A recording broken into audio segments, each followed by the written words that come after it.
She got my daughter in there.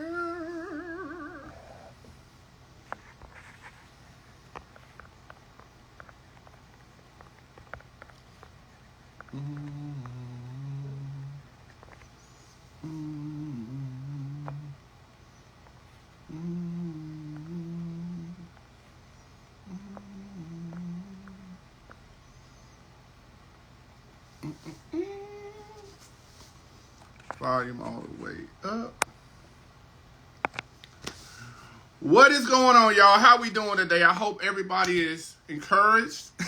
It's been an amazing week, full of productivity and a lot of things that's making changes. I know today, fam, we got 3 more people in the law school, 3 more dreams coming true. Our former president, of course, is now a convicted felon, and he's still running for president and got $59 million in donations. So why can't you be a lawyer again? I'll wait.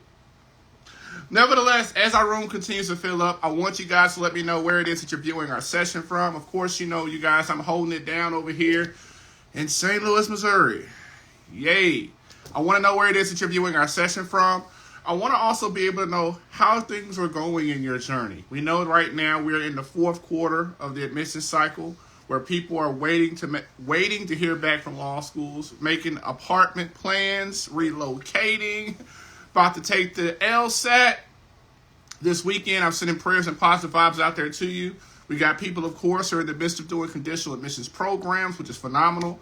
I know one of the things I want to start doing on Wednesdays is I want to do a review of every conditional admissions program and hope that I could be able to have a guest. You guys, I'll see how things are going in. So we can check in on the JD next. Check in on St. Louis's Law's conditional admissions programs, Chicago Kent's conditional admissions program, Arkansas Little Rock's conditional admissions program. So that way you guys are able to get the tea to figure out, hey, is this something I want to be able to do? All right, we got South Florida holding it down. Congratulations, Better Call Stu, on making it past your first year of law school, fam. I know it was a year of transformation and growth. You really be able to step outside of your limits, and so sending nothing but prayers and positive vibes out there to my 1Ls who are now survivors and are now rising 2Ls. You did it, King. Let's go ahead and make it the next year be even more fire. So as our room fills up, one of the things I want to try to drop some tea on for you guys is I have one of my students who dropped some serious tea, and I was like, oh my God, I got to make sure and let you guys know about it. So that way you guys can be able to take that tea and figure out how you want to be able to utilize it. Because I know right now a lot of people are nervous and stressed the heck out. I'm seeing if in fact she has signed on to the live, because I know I want to try to squeeze on. We're going to have an amazing guest. We got South Carolina in the house. What's up? I love my South Carolina brothers and sisters. Of course, I started my journey in South Carolina, rediscovered my dream at Charleston School of Law. So I'm all about South Carolina, you guys out there, trying to help you guys manifest those lawyer dreams, y'all. So I'm happy to see our room filling up. I always tell people, I want you guys to understand, if you're waiting to hear back from schools, this is the time to get active, y'all. I made a post yesterday about this amazing sister, Jackie, who went from waiting to hear from law schools. She shot her shot, pulled up to Texas Thurgood Marshall School of Law in Houston. Sis got accepted. And I know yesterday I had 2 amazing students who, they didn't even know that I knew both of them, but both of them actually went in and took a tour of John Marshall School of Law in Atlanta. And you know what? I think it's going to get positive results. And then today, another one of my students, who literally 3 months ago, y'all, was like, had no acceptances. None. Zip. 0. LSAT score will be one where you say that it's no way possible she get into law school. Now my sis got 3 law school acceptances, trying to figure out what she gonna do. But it all happened because at every school that she got accepted to, she shot her shot, pulled up, scheduled an interview for the ones that are too far away, and guess what? She got accepted. So she got 3 acceptances now. And so I hope I share this information with you guys. One, to be able to celebrate them stepping out of their comfort zone, and also to let you guys know the value of what can happen when you step out your comfort zone. There's so many opportunities out there. Your acceptance is literally waiting there for you. All you got to do is take a step, yo. And I really want to see you guys all take a step. One of the things for me is it's like an addiction. I love to help you guys get into school. And I again tell people, because one of my students, she said, well, out of your students who you help get into law school, how many of them have LSAT scores below 145? I said about 95% of them.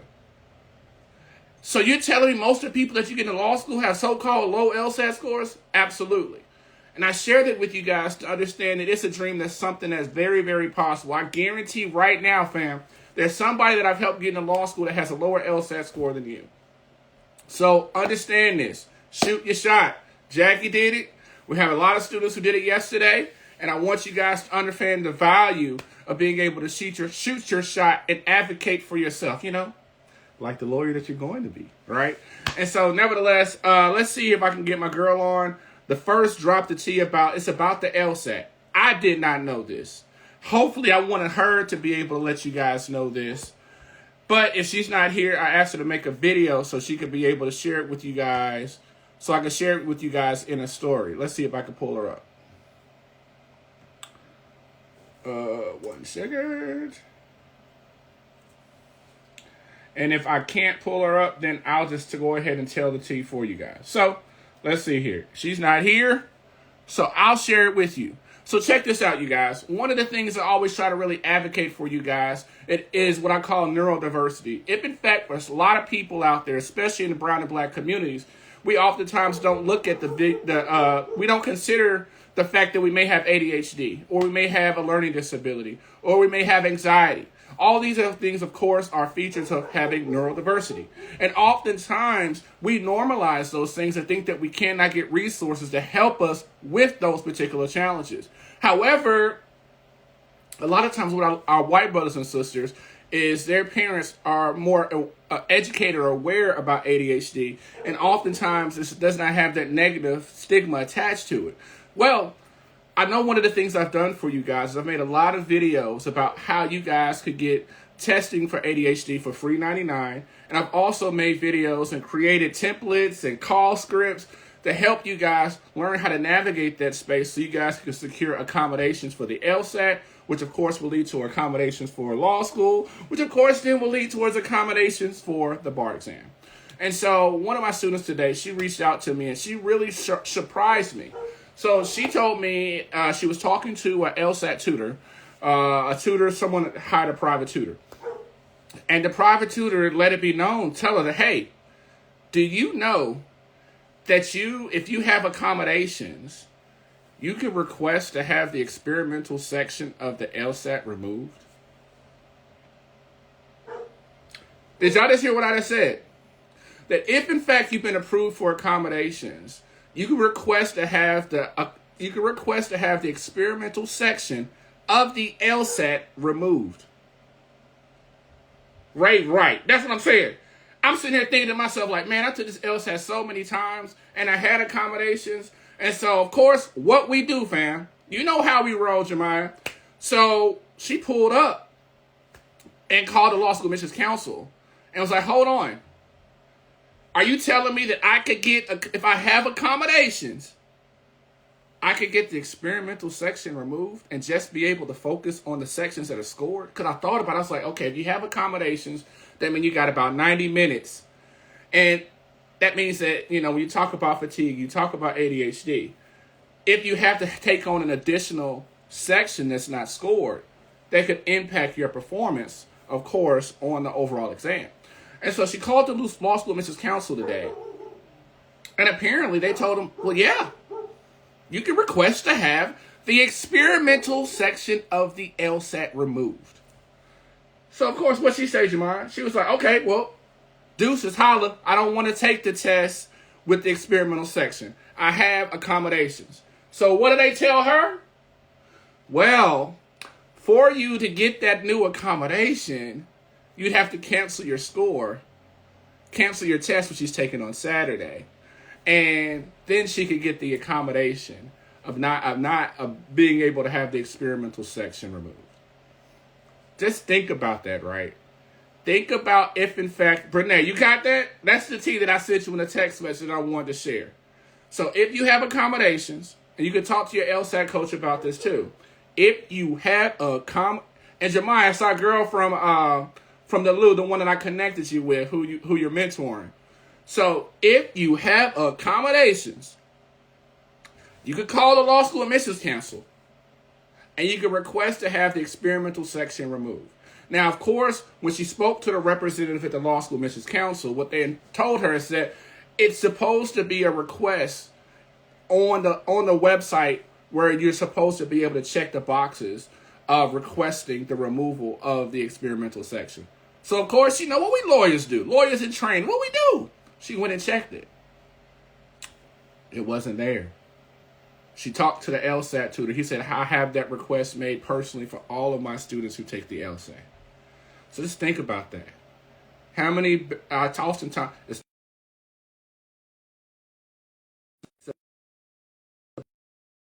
that information becomes so valuable. And so I said, sis, you got to lock in. You got your LSAT on Saturday, lock in and focus. But imagine how many doors this can open up for people. And so I want you guys to not just say, oh, wow. I want you guys, if in fact you're taking the test, I want you to make sure that you reach out to the law school admissions council. And I want you to make sure that you utilize this as an opportunity to take advantage of that opportunity, okay? Because one of the things we'll begin to realize in this space, right, it's all about accessing information. And if that's information that may not be available or present on the Law School Admissions Council Accommodations Request website, then that means that we have to make that particular request on our own. And Ray of Sunshine, are you going to make that request? Brene, are you going to make that request? And so I want us, it makes me oftentimes realize, okay, what are some other things out there that maybe other people, because they have more knowledge about this process, are taking advantage of or utilizing for their strength that maybe that we're missing out on. And so I wanted to be able to share that with you. And I'm hoping that Laurel, she'll be making a video, and I'll be posting a video on all our platforms and in our LSAT study group, LSAT Ain't Got Nothing on Me. But I wanted you guys, what do you guys think about that information? Do y'all think that's something that's going to be helpful for y'all?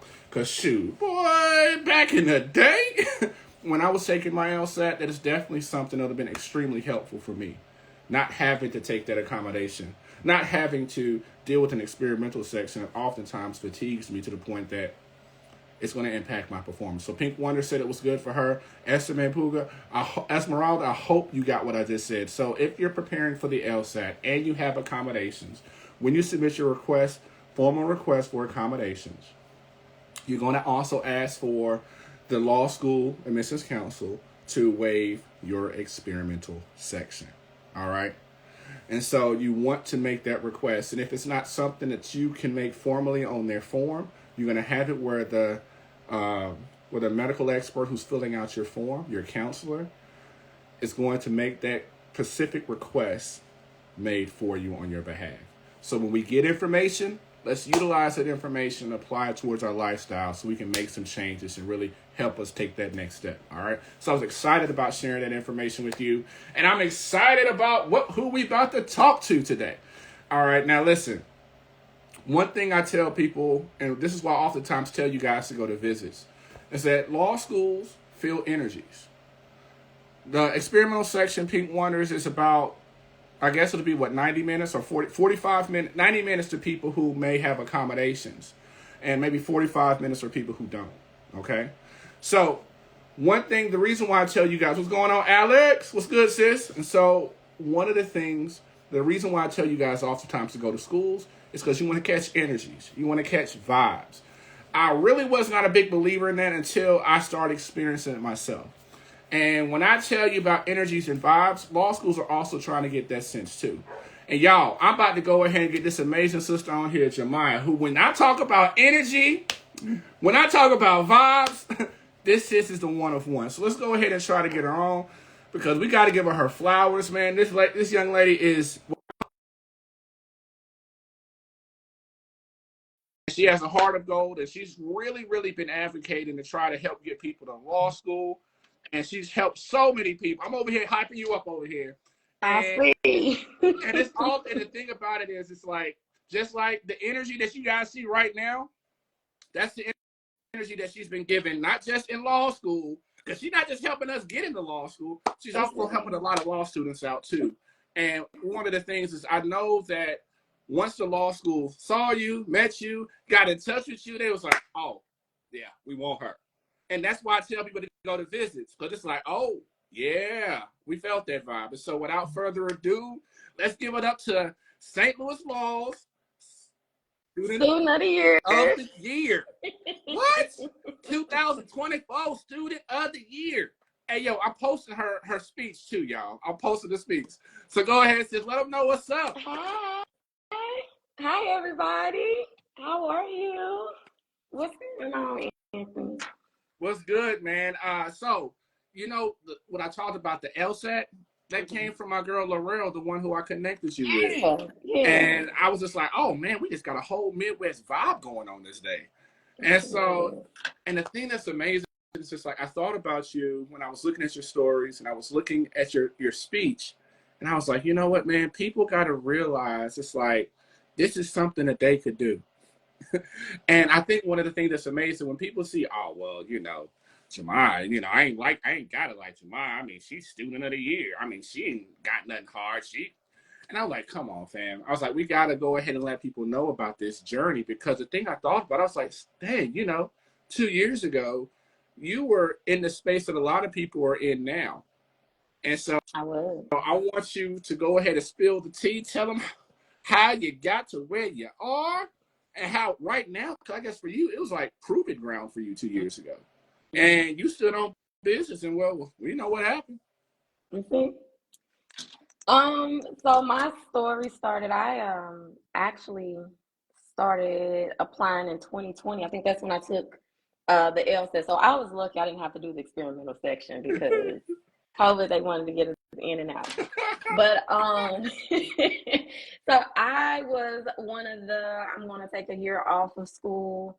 My year turned to 6 years, and the judge I worked for bullied me to go back is really what happened. And I got into the conditional acceptance program for St. Louis University. It's called the Summer Institute. And I was successful in the program, started 1L, 2L, Student of the Year, rising 3L. I'm due to come out December of 25. Wow. And I think the thing about it is it's like, okay, because we got our girl Anastasia. She's doing the conditional program now, holding it down at SLU. And so when people hear about conditional programs, I feel like a lot of times not enough light is shed on what happens in those programs. And so you just see it and people are like, well, okay, they don't know anything about it. Do I have to pay? What's the process like?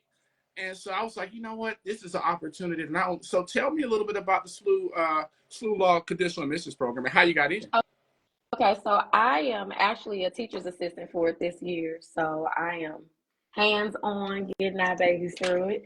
So I was one of the pull-ups. So it was COVID, so I couldn't pull up. So I was Zoom and I was phone calls.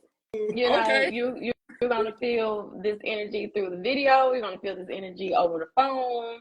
Okay, so my LSAT score, because I was one of the under 145s. I had, I think I got a 143 and I took it 3 times.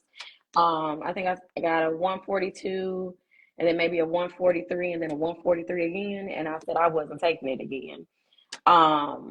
And so I reached out. I said, hey, I have a 3.0 in undergrad. My score is 143. You know, I've been out for 6 years. And the individual that I spoke to was very honest. And she told me, you know, I don't know if we can get you in the regular program, but I do feel like you're a candidate for the Summer Institute. So it's the application process is the exact same. All you do is select that you're interested in the Summer Institute. And you get accepted. You pay a $50 fee. And for St. Louis University, it was a $50 fee just as to hold our spot. Right. So for SLU, St. Louis University, you are given a legal research and writing class. That's your class that everyone has to take. And then the second class is any of your 1L courses. So whether it's torts, con law, civ pro, contracts, any of those classes. Mine was. Which one did you end up taking? CipPro. Ooh, that was probably the best one to take. Yeah. Yeah, I took CipPro. Right now they're taking torts. So I love torts. Torts is like one of my favorite Uh-huh. 1L classes. So theirs is torts this year. You do a midterm. Well, you know, of course, you learn the steps. You do a midterm. You do a final. If you pass both of your classes, it's up to you can't pass one without passing the other. So you have to pass both of your classes in order to gain admittance into school. And you just tell them, hey, I want full time, part time, daytime, nighttime, God's and time, on time. oh, okay. And so And what I want to do for y'all is I want to break it down. So listen, so you guys can be able to understand the process. So not only, she let the law school know, like, hey, I'm interested. I'm interested. Gave them that energy on the Zoom. First off, the thing is, oftentimes there's so many people applying.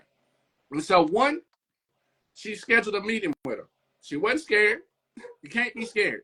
You got to advocate for yourself. Hey, we're going to have to start doing it anyway once we get in the legal field. Why not start now, right? Second thing and most important, I think what Germiya didn't really mention, but I want you guys to understand, is the value of Jemiah's letters of recommendation that she had advocated for. Now put them on game. Who would you have shooting a shot singing your praises? so I had the judge that I work for, who is also a product of St. Louis University's Summer Institute. So she wrote mine.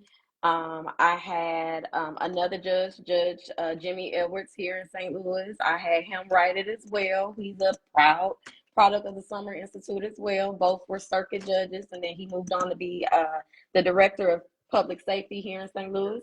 And then I also had the head of the criminal justice department for the illustrious Dillard University write that letter of recommendation as well. So what she's saying to y'all is, listen, I got to be intentional, right? So how many people you know got judges singing their praises? Not many. And again, I asked this question sarcastically, but I also said, Sean, I want you to listen to this, all right? Like, how much did it cost for you to go to court to meet these judges? What's the cover fee for going to court? $3.99. Okay, so you built these relationships, and you were able to utilize these relationships to help you get into law school. So I want you guys to be able to understand, if your LSAT score is not a reflection of who you are, and I'll keep it up. If it ain't a 180, it's not a reflection of who I am. Let's keep it up, right? So if it's not a reflection of who you are, you guys, then we need to go out there and show people who are advocating for us, who are a reflection of who we are, right?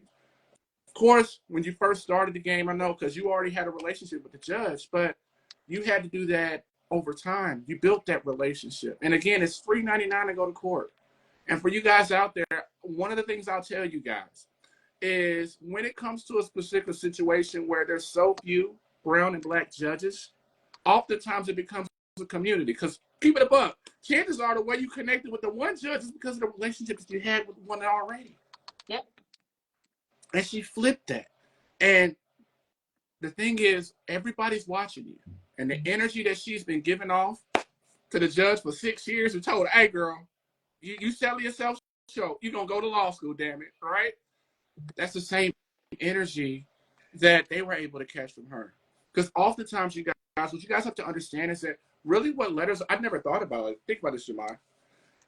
Letters of recommendations are like lie detectors. Yeah.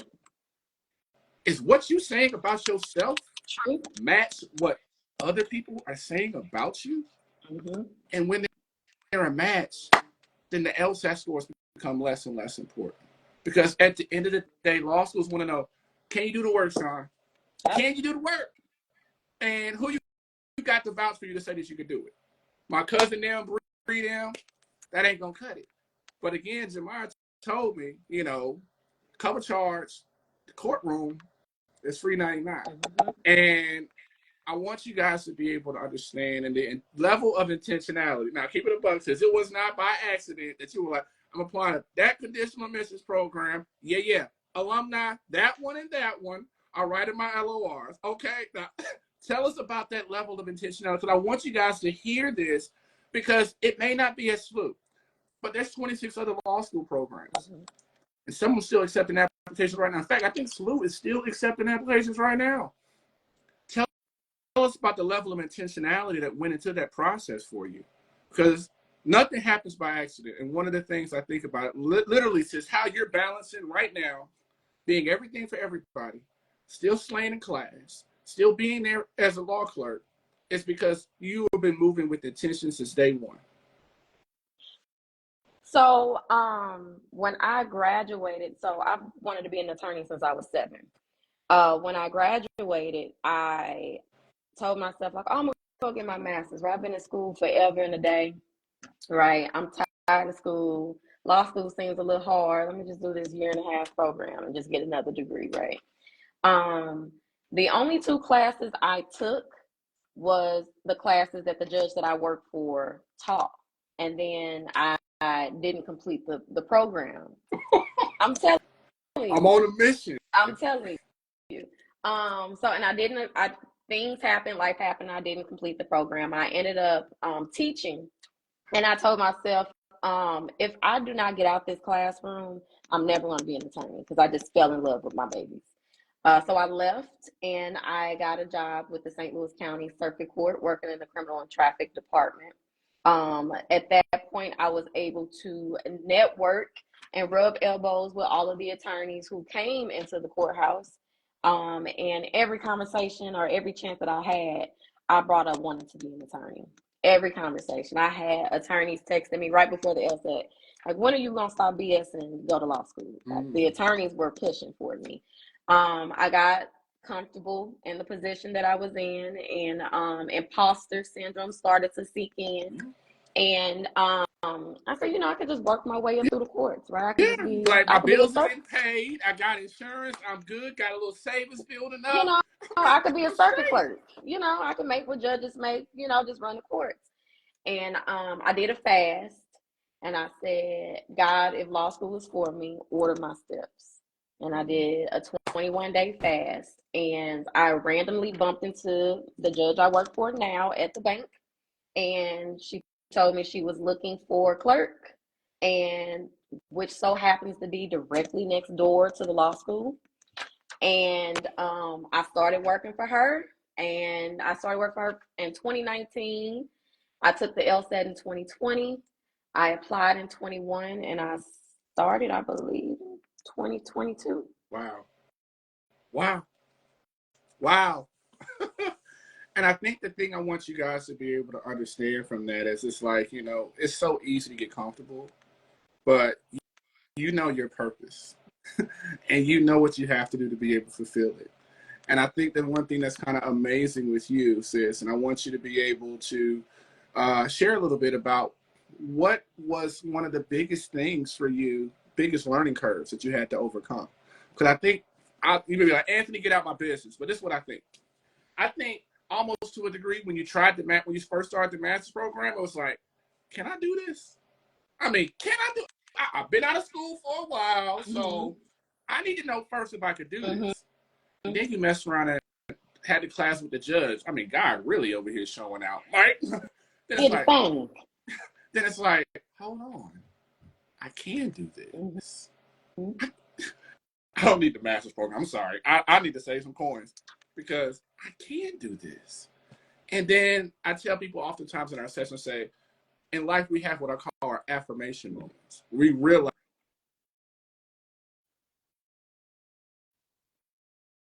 what happened with you. And one of the things I want you to tell me about is like, how has the experience been when you're literally walking in your purpose and also dealing with overcoming self-doubt? Because the devil still be trying. But boy, when you step out on faith and it just continues to work, it has to be almost an empowering thing. Because I felt when I saw you up there doing your speech, I was like, man, this is a moment. This is a moment. It was very overwhelming. The experience is very overwhelming. Like I said in my speech, I very often feel I slack. I was just telling my judge that the other day. I said, with juggling what I juggle, like I'm taking 3 classes this summer. So with juggling what I juggle, I'm slacking in some aspect of my life, right? Whether it's my personal life rather it's work, rather it's school. I just always feel like I could do better. I just got grades for the finals. I just got my grades the other day, and one of my classes, I just knew I passed. I just knew I got an A, and I received a C minus, and I was heartbroken. I was so upset, and I had to tell myself, you're not full time, right? The only time you get to study is the time that the school allows you to study. I work 8 to 5. I'm in school 6 to 10. It's Monday through Thursday. What time do I have to study? You know, so the fact that I have people who looked at me and saw, like, you actually are doing your thing, like you are actually doing it amazing. Like what I'm doing, a lot of people are saying, like, you are crazy. I can never have 11 credit hours and then work 40 hours a week at the same time, And not only am I doing that, the Black Law Student Association just won't leave me alone. I got to be a chair of this, a chair of that, plan this, plan that, mentor this person, mentor that person. So it was a humbling experience. It was. But I think the thing I think one of the things that people don't understand at some points with law school, it's about just, I'm trying to get this degree. I'm trying to get to this next step. And literally through your third year, it really becomes very frustrating. It really does. It's like, what am I here for? Like, Mama, let's get this degree. Come on.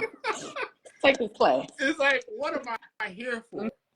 And so, but the thing is, it's just about, I think one of the things that's amazing is, I said it before during our last interview, it's really about you learning yourself.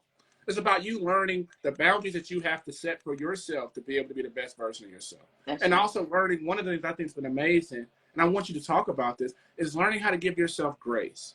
Because I think there's a lot of people out there, especially people studying for the LSAT, studying for the bar, or trying to get to law school, learning that period about understanding, you know what, it's okay.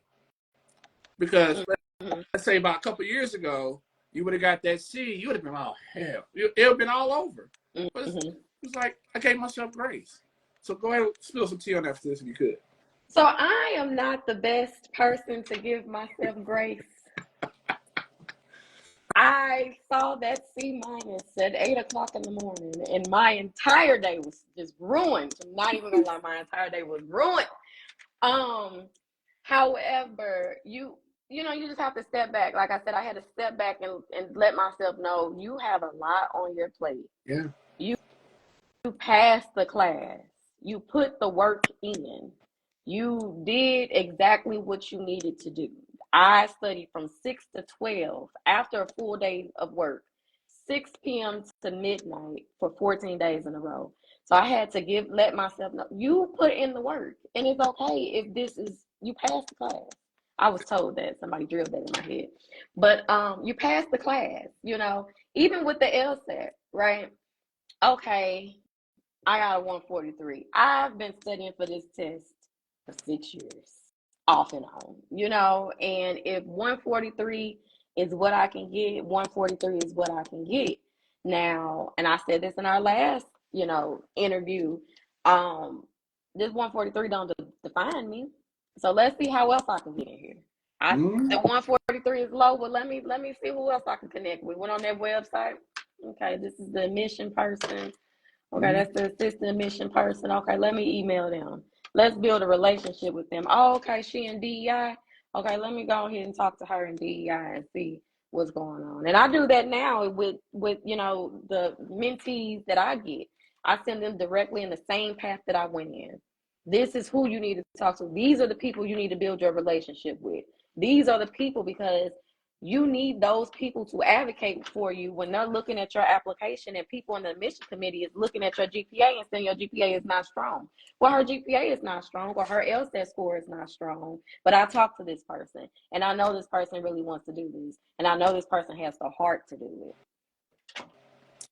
I mean, you heard it, right? You heard it from Student of the Year. I tell people, it's just like one of the things I'm amazed when you see people that are doing things the right way, you model it, you add and apply to it, and you try to find ways to be able to do it and apply it towards yourself. Now, of course, with both me and you are down here holding it down in St. Louis, I want you guys also, I'm not sure, do you go to any events for the Mount Bar Association? I do. We actually have the scholarship. Are you coming to the scholarship? Did I on the may 21? be coming to the scholarship. Oh, I may have some stuff to do. And the reason why I mention that is for all of you guys out there, all right? And of course, because my email be flooded with Mount Bar City Association events. I want you guys to be able to understand that in every state, in every city, and I'm being honest with you guys, there are black bar associations. And what I love about specifically what I like about St. Louis is the Black Bar Association does things with other associations in the state. I know they really do things with the Asian Bar Association they in the just state, did right? something. And Yep. these are how much it costs to go, sis? Well, to these to Well, the Mount City Bar, this this one event, is yeah, 150. This one right. is. This event is you gotta pay some change. But how much does it cost to go to like the regular town hall meetings that they have? Yeah, it's free to go to those. It's free to go to the, they do the summer soirees. It's free, to do the picnic or the barbecues where you're meeting with them. I was just appointed as chair of alumni for the Black Law Student Association. And one of the things that we want to do is partner with Mountain City Bar. So the Mountain City Bar has been, since I have been involved with Boss, I can't say previous years, but I have gotten them involved. They are taking, hey, this college student, I sent the college student to a judge, hey, judge, this is one of my mentees. She wants to go to law school.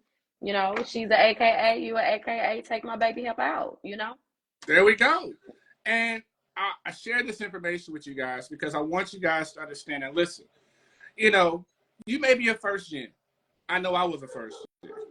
You may say, and I want to hear this usage, you may say, I don't have any lawyers in my family. Me neither. I didn't either.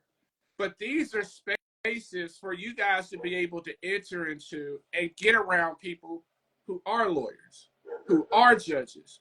And of course, they have galas. I don't know one in Florida, but they be going really hard. The ones in LA, they be going hard. H-Town, of course, in our chocolate cities, they go really hard. Too. Yeah. Mm-hmm. But these are events, you guys, I want you to realize the value of them and how they can really make an impact on you. Oftentimes, and I know oftentimes we may go on the gram, we may go to the lawyer's law firm website, and we may feel a sense of fear or intimidation. But I want you guys to be able to understand that there's lawyers and judges out there that are literally waiting for an opportunity to help you. The National Black, the National Bar Association, NBA. You can register with them as a law student, and you can get it. You can do it for free, no registration. You can do it, I believe, as a college student, as a college senior. Yeah. And you can register and be a member of the National Bar Association, and that is the nationally Black lawyers are in there. So it doesn't matter if you're in DC, it doesn't matter if you're in LA, it doesn't matter if you're in New York. They still have attorneys who are in that program or in that organization who are more than welcome to take your hand and help. It's 5%. It's 5% of us, and it's 2% of women. And what I tell people, because those numbers are so small, right? It almost creates a community. It does. Where they want to see you win. Yep. And I'll tell you, like, for example, I tell people, like, okay, my LSAT is not who I am, but guess what? I can go, if I go on the gram to see what Sexy Red is doing with her Make America Sexy Again. We all saw that on Shade Room. Mm-hmm. Then that means I could go fill out a form for the National Black Bar Association. That means I could go look to see what's the Black Bar Association or the Hispanic Bar Association in my city. Mm-hmm. I can go see about events that they're having. I know in New York, the Haitian Bar Association, they be having wine and sips during Zoom, on Zoom during the pandemic. But they do yoga classes. That means you can go to yoga with lawyers and judges and connect and build those relationships. So you can sit here and say, you know what, my LSAT score sucks. Okay, that's fine. But what are you going to do about it? Yeah. Sis told you what she did about it. And now she's student of the year. And one of the things I think that's been amazing is I made the post that you did a video some time back. Germiya's been nothing but open and available to you guys for asking questions. And I want to first thank you because I sent so many, especially we got to look out for our folks in the Midwest. You've definitely been able to be a great source. And I want you guys to understand in this process, I know you're afraid. I know you're afraid of failure. I know you're worried about what people are going to think about you, or you don't want to be embarrassed. But I want you guys to understand that this is a safe space. We've been able to create a tribe, a community of lawyers, soon to be lawyers, and I'm going to go ahead and speak on it. Germiya going to be a judge one day, y'all. I am. See? And this is an opportunity for you guys to be able to learn. One of the things we started our live with, we're talking about the new knowledge that we learned about the LSAT. I mean, that's a game changer. And so I want you guys to utilize these spaces to hear the conversation and apply the knowledge. And Germiya, of course, I always end our lives by giving my guests the floor. I know it's Wednesday. We're going to take them to church to go ahead, like we did last time, to give somebody out there some words of encouragement. We know we got people taking the LSAT. Somebody took it today. Somebody took it this week. Today, I thought. Yes, today, Saturday, Thursday, and of course, we're praying for everybody out there who are waiting to hear back from law school. So I want to go ahead and give you the floor, give you the pulpit, and go ahead and close this out with giving us a word of encouragement, sis. I'm not going to be that much of a Bishop G.C. Jakes this time. I just want to, first and foremost, wish you all so much grace on yourself and just wish you well during this LSAT preparation, your LSAT test, your LSAT scores that you receive. Just know that what you are doing now, you were not doing a year ago, right? And one of the things that always snaps me back to reality is to know that where I am today is where I prayed to be 6 years ago. Woo! Where you are right now is where you prayed and only dreamed that you could be in when you were in college, when you were in high school, when you were in elementary, Germiya said before you were born. Ain't that what he said? I knew you. I knew the plans. I knew your name. I'm not gonna go there with you today, Anthony. But I'm just letting you guys know what's for you is for you. I promise you, I am a living testimony. What is for you is for you, no matter where you decide to navigate yourself, no matter where you decide to go. God is going to always order your steps directly where you need to go. He's going to realign you to his purpose and realign you to his mission. I promise you that I am a living testimony to that. When you have these doors closed or you are told these no's are not denied, or no's are not no's forever, okay? It could be not right now. I said this last time. It could be not right now. I just had someone get their denial letter for law school. Okay, that's fine. What we're going to do, we're going to cry? Or we're going to take this time to really mentally prepare ourselves for it? Or we're going to take this time to mature? Or we're going to take this time to go network? Or we're going to take this time to build our brand? Because you are your own walking brand. Can't nobody advocate for you but yourself. Can't nobody advocate for you like you can. And if your what you do don't match what you say, then you need to take a step back and look at that and see how you could reapply yourself. Good luck. I am praying for you all. Your score does not deny you or define you. I received a 143 and I took the test 3 times. And I am a rising 3L. Oh, rising 3L. And about to retire from law school. About to retire from law school. I like that. Yeah. And student of the year. And I started off from a conditional program. And I'm a proud product of it. And if for anyone who's in a conditional program, never let anyone make you feel like you're less than because you didn't get the full acceptance. Okay, you got this. I had to work for this. So remember that. Blood, sweat, and tears is what you're putting into your degree. Blood, sweat, and tears is what you're putting into your career. Blood, sweat, and tears is what you're doing to build your brand. And never feel ashamed of how you got there. Because at the end of the day, the same people that's going to sign my law degree is the same people that's going to sign your law degree. The same check that I'm going to get as an attorney is the same. May not be because I'm going to be public service, Jesus. But it's still going to be, it's still going to be the same check that you get as well. And I'm done. I'm not Bishop G.C. Jakes no more. At the end of the day go in. At the end of the day, the day go in. Well, sis, hey, thank you so much for coming on, you guys. Thank you so much, Germiya. And I hope you guys hear this message, live this message, and breathe this message. She started on business and stepped out on faith, and the rest is history. Future lawyers, now it's your turn to do the same. Thank you so much, Shamar. Peace and blessings. I'll see you guys again.